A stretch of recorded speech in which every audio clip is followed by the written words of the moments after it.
মাইয়া তো সুন্দর আছে। ওরে না তুমি আঙ্কে ওরে বড়। আরে এটা দলিকা পাত্রীর বান্ধবী, পাত্রীরে পছন্দ না করে তুমি বান্ধবীরে পছন্দ করছো। তোর নাম কি? আমার নাম দিয়ে আপনার কাজ কি?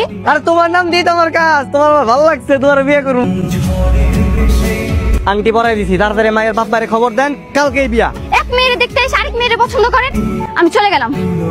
ভালো ছেলেরা কখনো এক মেয়েকে দেখতে এসে আরেক মেয়ে পছন্দ করে? তুমি আমার বিয়ে করবা কবে সেটা বলো, তাড়াতাড়ি বলো, এখনই বলো। আমি আপনাকে বিয়ে করব না। তোমার পছন্দ হয় না, তোমার বান্ধবীর পছন্দ হয়েছে। তোমার বান্ধবী আমার বউ, তুমি আমার শালী। থাপড়ে একদম বিয়ের শখ মিটাই দিব। কি হয়েছে বাবা? এই লোকটা তো তোমার বাবা। বাবা এটাই সেই পোলা যে রিমিরে দেখতে এসে আমার বিয়ে করতে চাইছে। আমি আপনার মেয়েরে পছন্দ করি আর ভালোবাসি, আমি বিয়ে করতে চাই। এনে খারাপ কথা দিয়ে গেলাম, বিয়া করলে আমি আপনার মায়েরাই বিয়ে করবো। আগে বিয়া ভাঙবো, তারপর দেখবো যাওয়ার হবো। আমিও মেম্বারে মাইয়া। আমার বিয়েতে কোনো ধরনের ঝামেলা করলে আমার আব্বাই আপনার কি অবস্থা করবে তা আপনি কল্পনাও করতে পারবেন না। ওর বাড়িতে তো পাত্রপক্ষ দেখতে এসে। চল তাদের বাড়িতে যাইছো। যদি তোমার না করছো, তুমি আমার সামনে করে বিয়ে করবে না? আপনি জানেন না আমি আপনার মায়ের ভালোবাসি, তারপর আপনি আরেক বেটার লাগে আপনার মায়ের বিয়ে দিতেছেন কেন? আমার মেয়ের আমি কই বিয়া দিব, তোরা কই দিব না? আলহামদুলিল্লাহ কবুল বলছে। কেমন কুলাঙ্গার সন্তান জন্ম দিছো, খালি পুলা জন্ম দিয়া রাস্তায় ছেড়ে দিলেই আদো কায়দা লেহাজ এটি শিখান লাগে না? ওটা ছোট মানুষ তো ভুল করে ফেলাইছে, ওর মাফ করে দেন। তোমার কাছে যায় কি আমি জোর হাত করবো যে যেইটা বললাম সেটা করো, তাহলে পুলিশ ডাইকাই না তোমার পোলারে কিন্তু পুলিশে ধরা দিবে।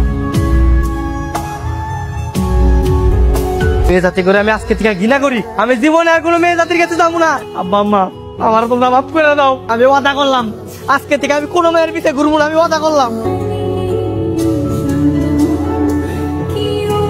ওই জায়গায় কে ওরে না যাইতে আমার চোখের সামনে যাইতে হবে। একটাবার আমার কথা শুনো। ওরে যাইতে কবি নাকি আমি না যাবো?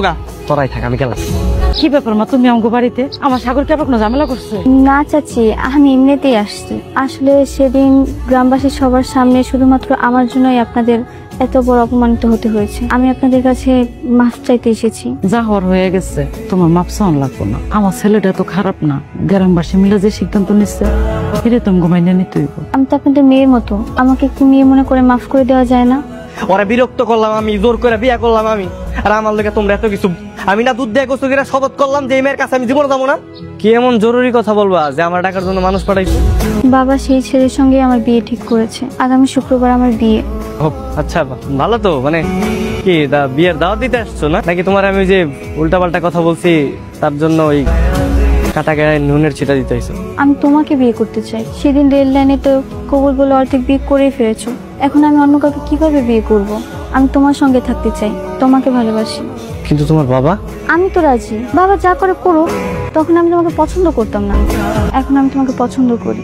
এই পিন্টু ভাই তাড়াতাড়ি দিকে কাজে অফিসে যাইতে হইব। তার মানে বিয়ে কনফার্ম? কি ব্যাপার শ্বশুর বাবা আপনি তাকাই আছেন কেন? আপনার আমি কইছিলাম না আপনার মায়ের আমি বিয়ে করে নিয়ে আসমু।